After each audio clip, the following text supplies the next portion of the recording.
گزشتہ ماہ ہونے والے لیبیا کشتی حادثے میں ملوث انتہائی مطلوب انسانی اسمگلر کو گرفتار کر لیا گیا۔ وفاقی تحقیقاتی ادارے FIA کے مطابق ملزم کی شناخت عامر حسین کے نام سے ہوئی، جسے ضلع کرم سے گرفتار کیا گیا۔ ترجمان FIA نے بتایا کہ گرفتار ملزم سادہ لوح شہریوں کو سمندر کے راستے یورپ بھجواتا تھا۔ ملزم FIA کوہاٹ کو فروری 2025 کے کشتی حادثے میں مطلوب تھا۔ ترجمان کے مطابق ملزم عامر حسین نے متاثرہ شہری نصرت حسین کو یورپ بھجوانے کے لیے 37 لاکھ روپے بٹورے۔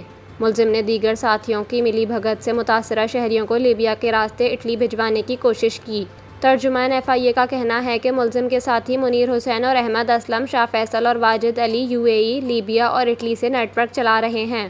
ترجمان کے مطابق گرفتار ملزم عامر حسین نے کشتی حادثے کے دیگر متاثرین سے بھی بھاری رقوم وصول کیں۔